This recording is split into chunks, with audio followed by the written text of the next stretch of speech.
The Greek Interpreter by Sir Arthur Conan Doyle, narrated by Sam Kusi.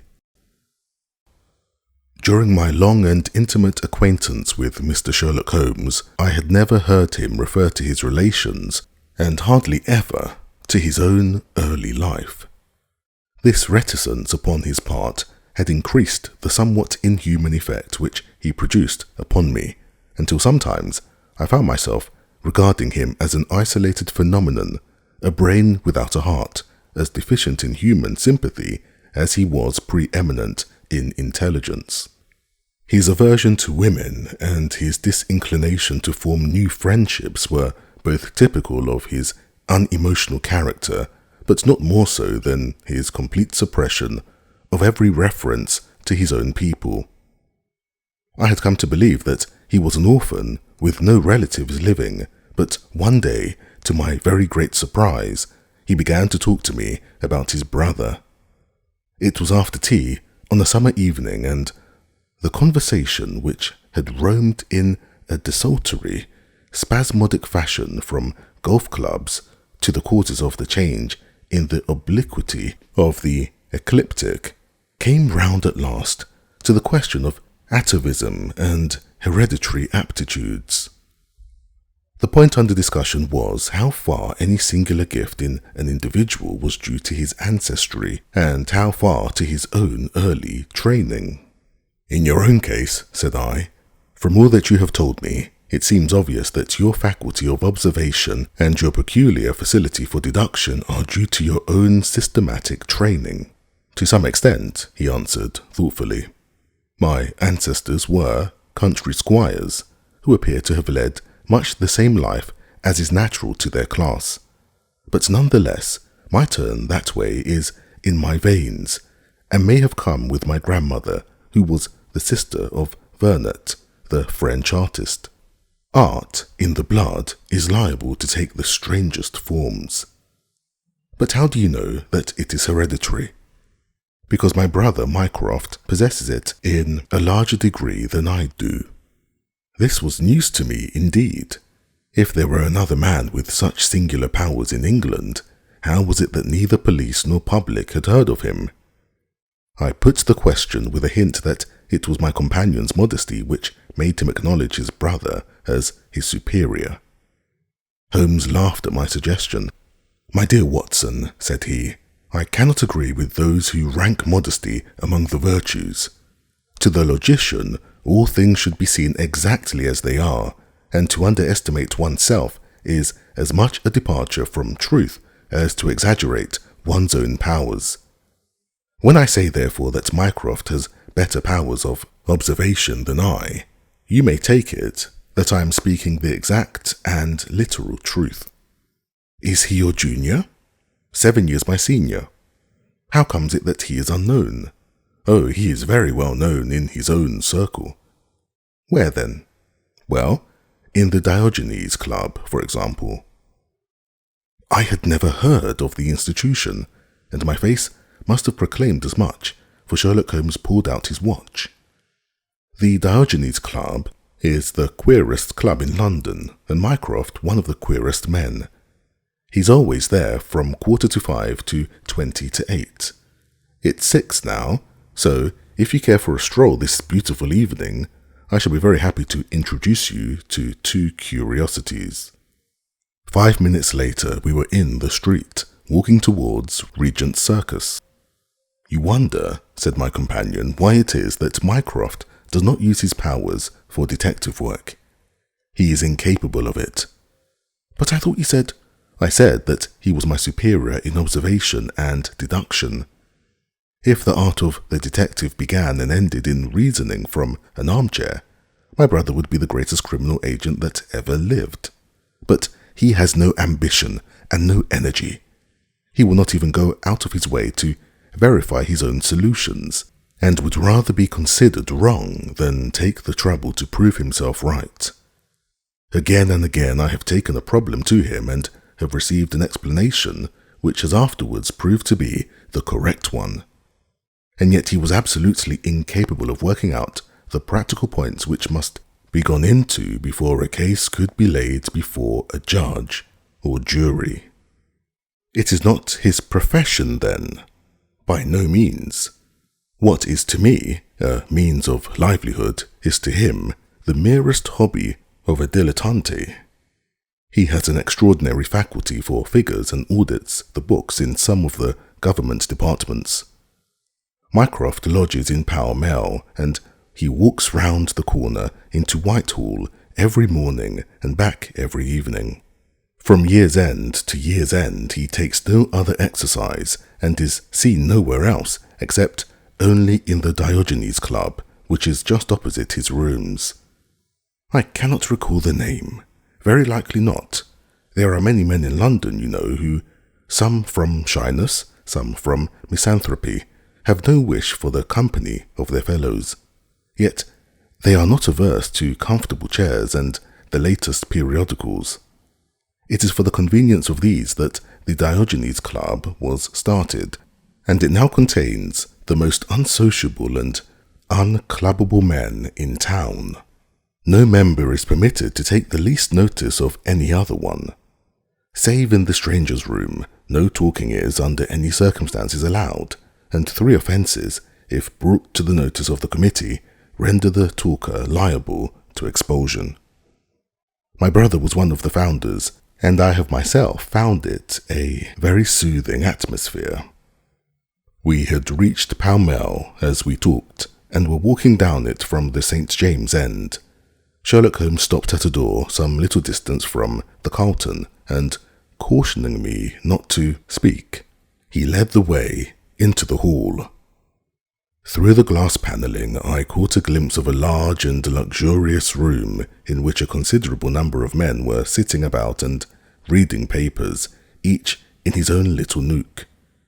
Holmes showed me into a small chamber which looked out into Pall Mall, and then, leaving me for a minute, he came back with a companion whom I knew could only be his brother. Mycroft Holmes was a much larger and stouter man than Sherlock.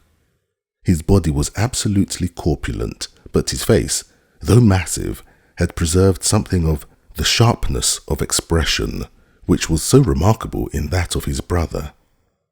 His eyes, which were of a peculiarly light, watery grey, seemed to always retain that far-away, introspective look which I had only observed in Sherlock's when he was exerting his full powers. "I am glad to meet you, sir," said he, putting out a broad, fat hand like the flipper of a seal. "I hear of Sherlock everywhere since you became his chronicler. By the way, Sherlock, I expected to see you round last week to consult me over that Manor House case. I thought you might be a little out of your depth." "No, I solved it," said my friend, smiling. "It was Adams, of course. Yes, it was Adams. I was sure of it from the first." The two sat down together in the bow window of the club. "To anyone who wishes to study mankind, this is the spot," said Mycroft. "Look at the magnificent types. Look at these 2 men who are coming towards us, for example. The billiard marker and the other." "Precisely. What do you make of the other?" The 2 men had stopped opposite the window. Some chalk marks over the waistcoat pocket were the only signs of billiards which I could see in one of them. The other was a very small, dark fellow with his hat pushed back and several packages under his arm. "An old soldier, I perceive," said Sherlock.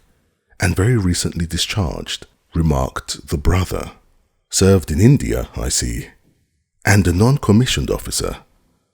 "Royal Artillery, I fancy," said Sherlock. "And a widower, but with child. Children, my dear boy, children." "Come," said I, laughing, "this is a little too much." "Surely," answered Holmes.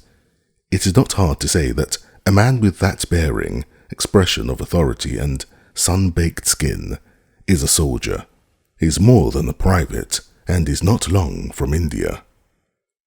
That he has not left the service long is shown by his still wearing his ammunition boots, as they are called, observed Mycroft. He had not the cavalry stride, yet he wore his hat on one side, as is shown by the lighter skin of that of his brow. His weight is against his being a sapper. He is in the artillery. Then, of course, his complete mourning shows that he has lost someone very dear.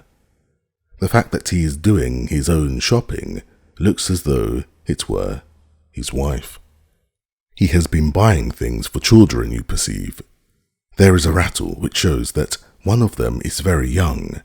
The wife probably died in childbed. The fact that he has a picture book under his arm shows that there is another child to be thought of. I began to understand what my friend meant when he said that his brother possessed even keener faculties than he did himself. He glanced across at me and smiled.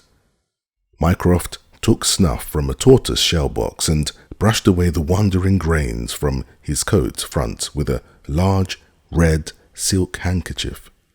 "By the way, Sherlock," said he, "I have had something quite after your own heart, a most singular problem submitted to my judgment. I really had not the energy to follow it up, save in a very incomplete fashion, but it gave me a basis for some pleasing speculation. If you would care to hear the facts." "My dear Mycroft, I should be delighted." The brother scribbled a note upon a leaf of his pocket-book and, ringing the bell, he handed it to the waiter. "I have asked Mr. Mellis to step across," said he. "He lodges on the floor above me, and I have some slight acquaintance with him, which led him to come to me in his perplexity. Mr. Mellis is a Greek by extraction, as I understand, and he is a remarkable linguist. He earns his living partly as interpreter in the law courts and partly by acting as guide to any wealthy Orientals who may visit the Northumberland Avenue hotels. I think I will leave him to tell his very remarkable experience in his own fashion."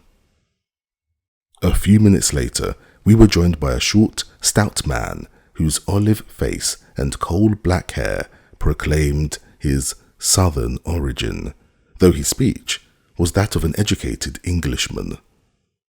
He shook hands eagerly with Sherlock Holmes, and his dark eyes sparkled with pleasure when he understood that the specialist was anxious to hear his story. "I do not believe that the police credits me, on my word, I do not," said he in a wailing voice. "Just because they have never heard of it before, they think that such a thing cannot be. But I know that I shall never be easy in my mind until I know what has become of my poor man with the sticking plaster upon his face." "I am all attention," said Sherlock Holmes. "This is Wednesday evening," said Mr. Mellis. "Well then, it was Monday night, only 2 days ago, you understand, that all this happened. I am an interpreter, as perhaps my neighbour there has told you. I interpret all languages, or nearly all, but as I am a Greek by birth and with a Grecian name, it is with that particular tongue that I am principally associated. For many years I have been the chief Greek interpreter in London, and my name is very well known in the hotels. It happens not unfrequently that I am sent for at strange hours by foreigners who get into difficulties or by travellers who arrive late and wish my services. I was not surprised, therefore, on Monday night when a Mr. Latimer, a very fashionably dressed young man, came up to my rooms and asked me to accompany him in a cab which was waiting at the door. A Greek friend had come to see him upon business, he said, and as he could speak nothing but his own tongue, the services of an interpreter were indispensable. He gave me to understand that his house was some little distance off, in Kensington, and he seemed to be in a great hurry, bustling me rapidly into the cab when we had descended to the street. I say into the cab, but I soon became doubtful as to whether it was not a carriage in which I found myself. It was certainly more roomy than the ordinary four-wheeled disgrace to London, and the fittings, though frayed, were of rich quality. Mr. Latimer seated himself opposite to me, and we started off through Charing Cross and up the Shaftesbury Avenue. We had come out upon Oxford Street, and I had ventured some remark as to this being a roundabout way to Kensington, when my words were arrested by the extraordinary conduct of my companion. He began by drawing a most formidable-looking bludgeon loaded with lead from his pocket and switching it backward and forward several times, as if to test its weight and strength. He then placed it without a word upon the seat beside him. Having done this, he drew up the windows on each side, and I found to my astonishment that they were covered with paper so as to prevent my seeing through them. "I am sorry to cut off your view, Mr. Mellis," said he. "The fact is that I have no intention that you should see what the place is to which we are driving. It might possibly be inconvenient to me if you could find your way there again." As you can imagine, I was utterly taken aback by such an address. My companion was a powerful, broad-shouldered young fellow, and apart from the weapon, I should not have had the slightest chance in a struggle with him. "This is very extraordinary conduct, Mr. Latimer," I stammered. "You must be aware that what you are doing is quite illegal." "It is somewhat of a liberty, no doubt," said he, "but we'll make it up to you.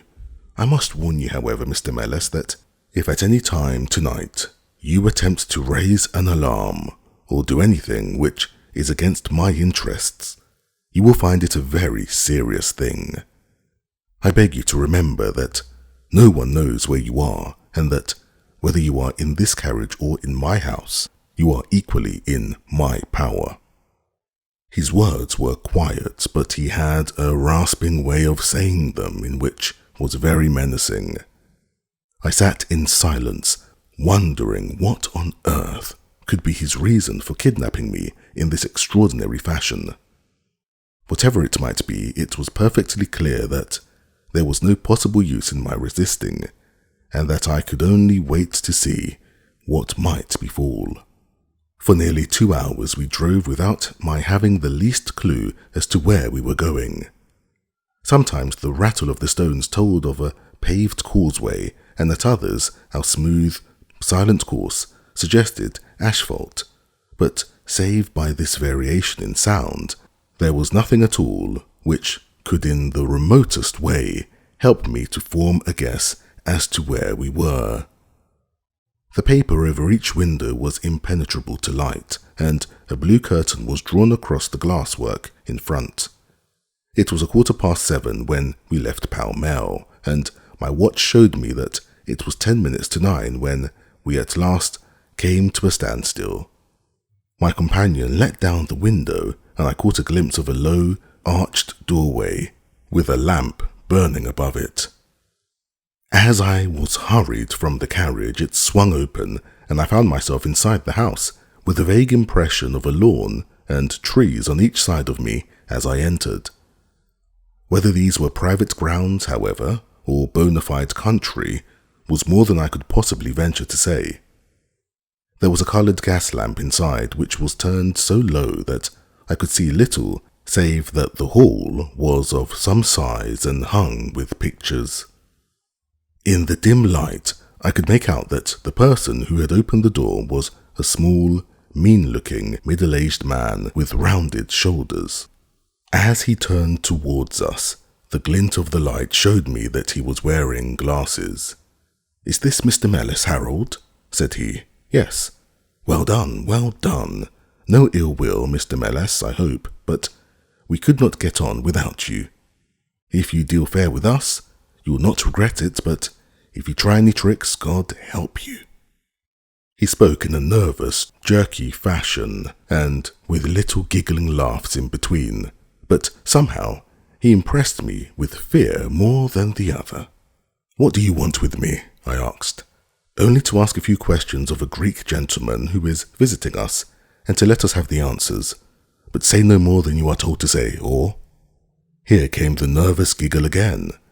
"You had better never have been born."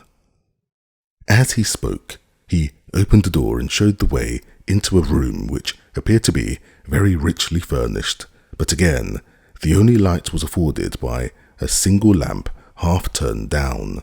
The chamber was certainly large, and the way in which my feet sank into the carpet as I stepped across it told me of its richness. I caught glimpses of velvet chairs, a high white marble mantelpiece, and what seemed to be a suit of Japanese armour at one side of it. There was a chair just under the lamp, and the elderly man motioned that I should sit in it. The younger had left us, but he suddenly returned through another door, leading with him a gentleman clad in some sort of loose dressing gown, who moved slowly towards us. As he came into the circle of dim light which enables me to see him more clearly, I was thrilled with horror at his appearance. He was deadly pale and terribly emaciated, with the protruding, brilliant eyes of a man whose spirit was greater than his strength. But what shocked me more than any signs of his physical weakness was that his face was grotesquely crisscrossed with sticking plaster, and that one large pad of it was fastened over his mouth. "Have ye the slate, Harold?" cried the older man, as this strange being fell rather than sat down into a chair. "Are his hands loose? Now then, give him the pencil. You are to ask the questions, Mr. Melas, and he will write the answers. Ask him first of all whether he is prepared to sign the papers." The man's eyes flashed fire. "Never," he wrote in Greek upon the slate. "On no condition?" I asked, at the bidding of our tyrant. "Only if I see her married in my presence by a Greek priest whom I know." The man giggled in his venomous way. "You know what awaits you, then?"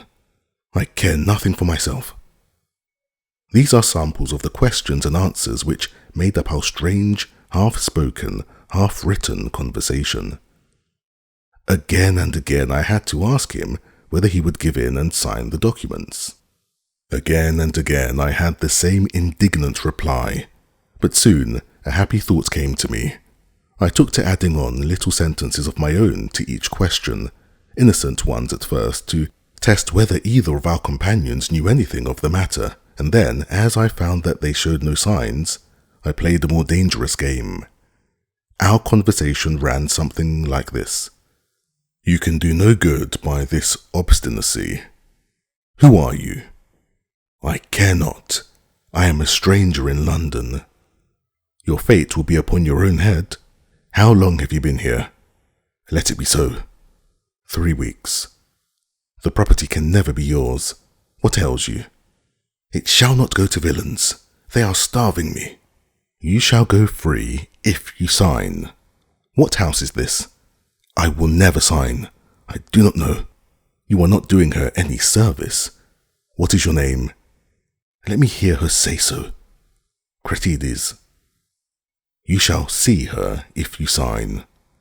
"Where are you from?" "Then I shall never see her."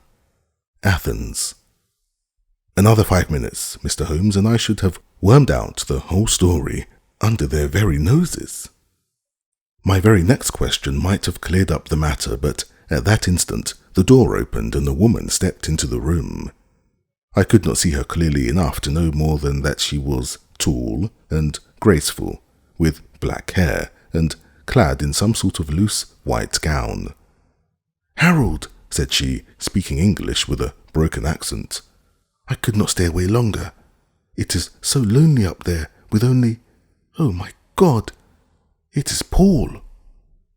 These last words were in Greek, and at the same instant, the man, with a convulsive effort, tore the plaster from his lips and, screaming out, "Sophie! Sophie!" rushed into the woman's arms. Their embrace was but for an instant, however, for the younger man seized the woman and pushed her out of the room, while the elder easily overpowered his emaciated victim and dragged him away through the other door. For a moment I was left alone in the room, and I sprang to my feet with some vague idea that I might in some way get a clue to what this house was in which I found myself. Finally, however, I took no steps, for looking up I saw that the older man was standing in the doorway, with his eyes fixed upon me. "That will do, Mr. Melas," said he. "You perceive that we have taken you into our confidence over some very private business. We should not have troubled you, only that our friend, who speaks Greek, and who began these negotiations, has been forced to return to the East. It was quite necessary for us to find someone to take his place, and we were fortunate in hearing of your powers." I bowed. "There are 5 sovereigns here," he said, walking up to me, "which will, I hope, be a sufficient fee. But remember," he added, tapping me lightly on the chest and giggling, "if you speak to a human soul about this, one human soul, mind, well, may God have mercy upon your soul." I cannot tell you the loathing and horror with which this insignificant-looking man inspired me. I could see him better now as the lamp-light shone upon him. His features were peaky and sallow, and his little pointed beard was thready and ill-nourished. He pushed his face forward as he spoke, and his lips and eyelids were continually twitching like a man with St. Vitus's dance. I could not help thinking that his strange, catchy little laugh was also a symptom of some nervous malady. The terror of his face lay in his eyes, however, steel grey and glistening coldly with a malignant, inexorable cruelty in their depths. "We shall know if you speak of this," said he. "We have our own means of information.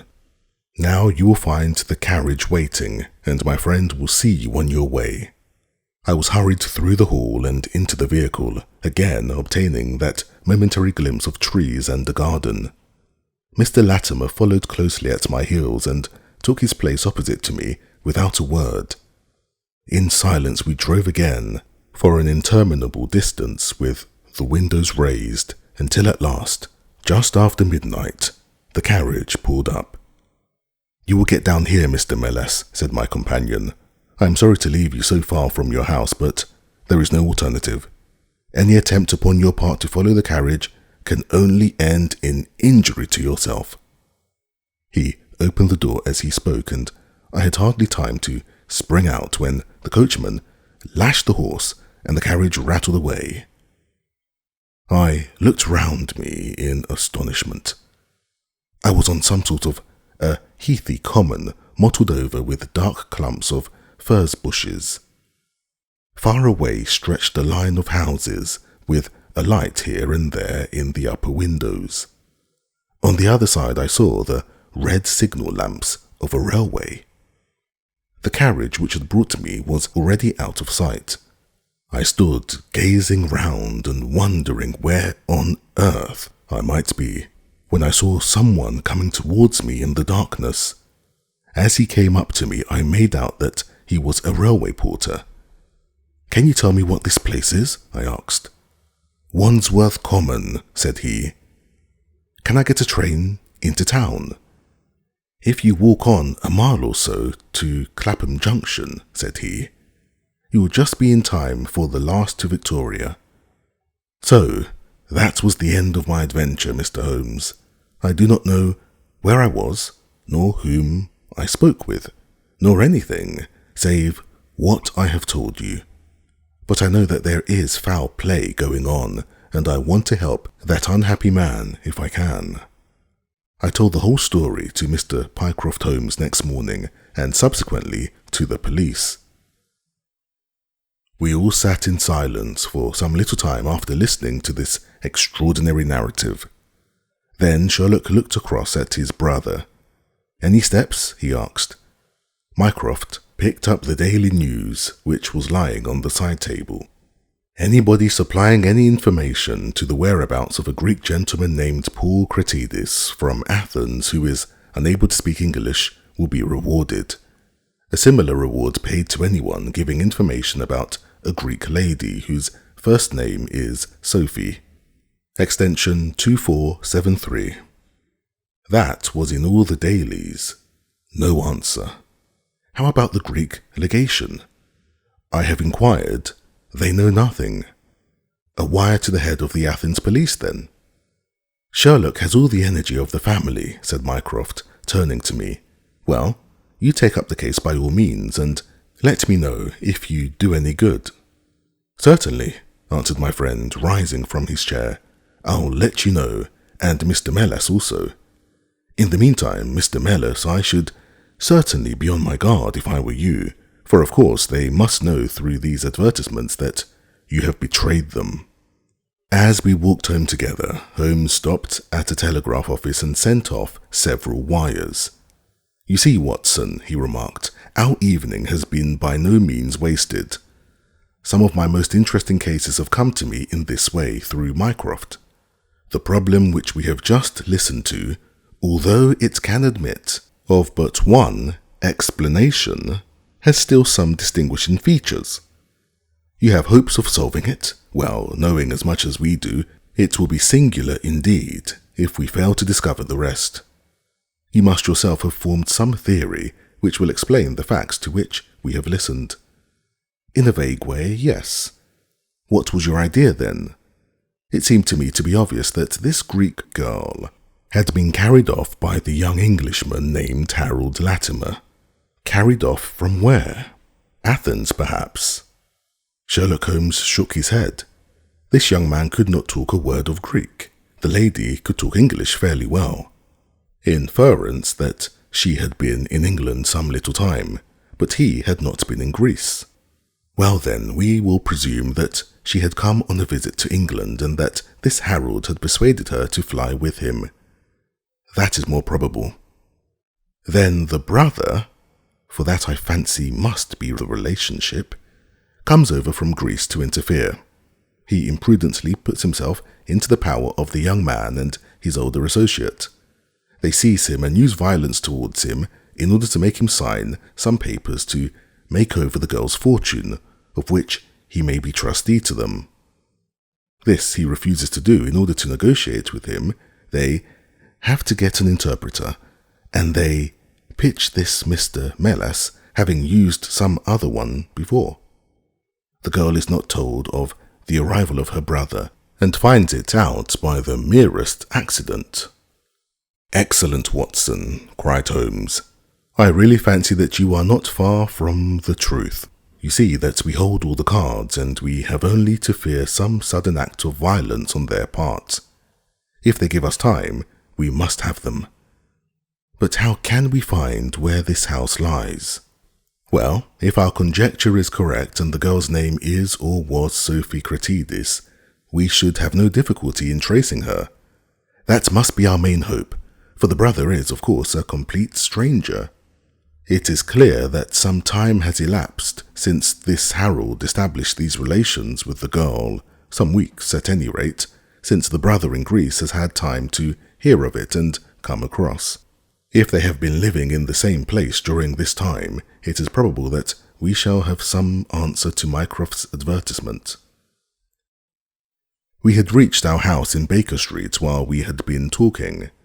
Holmes ascended the stair first, and as he opened the door of our room, he gave a start of surprise. Looking over his shoulder, I was equally astonished.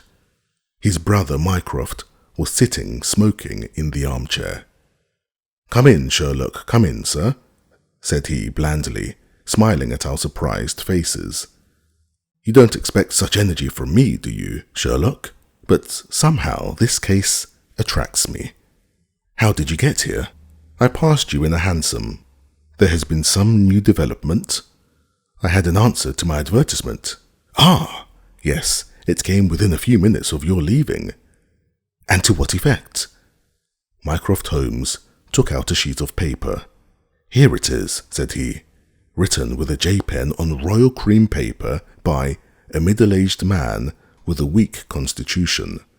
'Sir,' he says, 'in answer to your advertisement of today's date, I beg to inform you that I know the young lady in question very well. If you should care to call upon me, I could give you some particulars as to her painful history. She is living at present at the Myrtles, Beckenham. Yours faithfully, J. Davenport.'" "He writes from Lower Brixton," said Mycroft Holmes. "Do you not think that we might drive to him now, Sherlock, and learn these particulars?" "My dear Mycroft, the brother's life is more valuable than the sister's story. I think we should call at Scotland Yard for Inspector Gregson and go straight out to Beckenham." We know that a man is being done to death, and every hour may be vital. Better pick up Mr. Melas on our way, I suggested. We may need an interpreter. Excellent, said Sherlock Holmes. Send the boy for a 4-wheeler, and we shall be off at once. He opened the table drawer as he spoke, and I noticed that he slipped his revolver into his pocket. Yes, said he, in answer to my glance, I should say, from what we have heard, that we are dealing with a particularly dangerous gang. It was almost dark before we found ourselves in Pall Mall, at the rooms of Mr. Melas. A gentleman had just called for him, and he was gone. Can you tell me where? Asked Mycroft Holmes. I don't know, sir, answered the woman who had opened the door. I only know that he drove away with the gentleman in a carriage. Did the gentleman give a name? No, sir. He wasn't a tall, handsome, dark young man. Oh, no, sir. He was a little gentleman, with glasses, thin in the face, but very pleasant in his ways, for he was laughing all the time that he was talking. Come along, cried Sherlock Holmes abruptly. This grows serious, he observed as we drove to Scotland Yard. These men have got hold of Melas again. He is a man of no physical courage, as they are well aware from their experience the other night. This villain was able to terrorize him the instant that he got into his presence. No doubt they want his professional services, but having used him, they may be inclined to punish him for what they will regard as his treachery. Our hope was that by taking train we might get to Beckenham as soon or sooner than the carriage. On reaching Scotland Yard, however, it was more than an hour before we could get Inspector Gregson to comply with the legal formalities which would enable us to enter the house. It was 10:15 before we reached London Bridge, and past before the 4 of us alighted on the Beckenham platform. A drive of half a mile brought us to the Myrtles, a large dark house standing back from the road in its own grounds. Here we dismissed our cab and made our way up the drive together. The windows are all dark, remarked the inspector. The house seems deserted. Our birds are flown and the nest empty, said Holmes. Why do you say so? A carriage, heavily loaded with luggage, has passed out during the last hour. The inspector laughed. I saw the wheel tracks in the light of the gate lamp, but where does the luggage come in? You may have observed the same wheel tracks going the other way, but the outward bound ones were very much deeper, so much so that we can say for a certainty that there was a very considerable weight on the carriage. You get a trifle beyond me there, said the inspector, shrugging his shoulders. It will not be an easy door to force, but we will try if we cannot make someone hear us. He hammered loudly at the knocker and pulled at the bell, but without any success. Holmes had slipped away, but he came back in a few minutes. I have a window open, said he. It is a mercy that you are on the side of the force, and not against it, Mr. Holmes, remarked the inspector, as he noted the clever way in which my friend had forced back the catch. Well, I think that under the circumstances we may enter without an invitation. One after the other we made our way into a large apartment, which was evidently that in which Mr. Melas had found himself. The inspector had lit his lantern, and by its light we could see the 2 doors, the curtain, the lamp, and the suit of Japanese mail, as he had described them. On the table lay 2 glasses, an empty brandy bottle, and the remains of a meal. What is that? Asked Holmes suddenly. We all stood still and listened. A low moaning sound was coming from somewhere over our heads. Holmes rushed to the door and out into the hall. The dismal noise came from upstairs. He dashed up, the inspector and I at his heels, while his brother Mycroft followed as quickly as his great bulk would permit. 3 doors faced up upon the 2nd floor, and it was from the central of these that the sinister sounds were issuing, sinking sometimes into a dull mumble and rising again into a shrill whine. It was locked, but the key had been left on the outside. Holmes flung open the door and rushed in, and he was out again in an instant, with his hand to his throat. "It's charcoal," he cried. "Give it time, it'll clear." Peering in, we could see that the only light in the room came from a dull blue flame which flickered from a small brass tripod in the centre. It threw a livid, unnatural circle upon the floor, while in the shadows beyond we saw the vague loom of two figures which crouched against the wall. From the open door there reeked a horrible poisonous exhalation which set us gasping and coughing. Holmes rushed to the top of the stairs to draw in the fresh air, and then, dashing into the room, he threw up the window and hurled the brazen tripod out into the garden. "We can enter in a minute," he gasped, darting out again. "Where is the candle? I doubt if we could make a match in that atmosphere. Hold the light at the door and we shall get them out, Mycroft. Now!"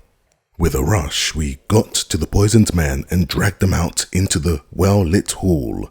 Both of them were blue-lipped and insensible, with swollen, congested faces and protruding eyes. Indeed, so distorted were their features that, save for his black beard and stout figure, we might have failed to recognize in one of them the Greek interpreter who had parted from us only a few hours before at the Diogenes Club. His hands and feet were securely strapped together, and he bore over one eye the marks of a violent blow. The other, who was secured in a similar fashion, was a tall man in the last stage of emaciation, with several strips of sticking plaster arranged in a grotesque pattern over his face. He had ceased to moan as we laid him down, and a glance showed me that, for him at least, our aid had come too late. Mr. Mellis, however, still lived, and in less than an hour, with the aid of ammonia and brandy, I had the satisfaction of seeing him open his eyes, and of knowing that my hand had drawn him back from that dark valley in which all paths meet. It was a simple story which he had to tell, and one which did but confirm our own deductions. His visitor, on entering his rooms, had drawn a life-preserver from his sleeve, and had so impressed him with the fear of instant and inevitable death that he had kidnapped him for the second time. Indeed, it was almost mesmeric, the effect which this giggling ruffian had produced upon the unfortunate linguist, for he could not speak of him save with trembling hands and a blanched cheek. He had been taken swiftly to Beckenham and had acted as interpreter in a second interview, even more dramatic than the first, in which the two Englishmen had menaced their prisoner with instant death if he did not comply with their demands. Finally, finding him proof against every threat, they had hurled him back into his prison, and after reproaching Mellis with his treachery, which appeared from the newspaper advertisement, they had stunned him with a blow from a stick, and he remembered nothing more until he found us, bending over him. And this was the singular case of the Grecian interpreter, the explanation of which is still involved in some mystery. We were able to find out by communicating with the gentleman who had answered the advertisement that the unfortunate young lady came of a wealthy Grecian family, and that she had been on a visit to some friends in England. While there, she had met a young man named Harold Latimer, who had acquired an ascendancy over her and had eventually persuaded her to fly with him. Her friends, shocked at the event, had contented themselves with informing her brother at Athens, and had then washed their hands of the matter. The brother, on his arrival in England, had imprudently placed himself in the power of Latimer and of his associate, whose name was Wilson Kemp, a man of the foulest antecedents. These two, finding that through his ignorance of the language he was helpless in their hands, had kept him a prisoner and had endeavoured by cruelty and starvation to make him sign away his own and his sister's property. They had kept him in the house without the girl's knowledge, and the plaster over the face had been for the purpose of making recognition difficult in case she should ever catch a glimpse of him. Her feminine perception, however, had instantly seen through the disguise when, on the occasion of the interpreter's visit, she had seen him for the first time. The poor girl, however, was herself a prisoner, for there was no one about the house except the man who acted as coachman and his wife, both of whom were tools of the conspirators. Finding that their secret was out, and that their prisoner was not to be coerced, the two villains with the girl had fled away with a few hours' notice from the furnished house, which they had hired, having first, as they thought, taken vengeance both upon the man who had defied and the one who had betrayed them. Months afterwards, a curious newspaper cutting reached us from Budapest. It told how two Englishmen who had been travelling with a woman had met with a tragic end. They had each been stabbed, it seems, and the Hungarian police were of opinion that they had quarrelled and had inflicted mortal injuries upon each other. Holmes, however, is, I fancy, of a different way of thinking, and holds to this day that if one could find the Grecian girl, one might learn how the wrongs of herself and her brother came to be avenged.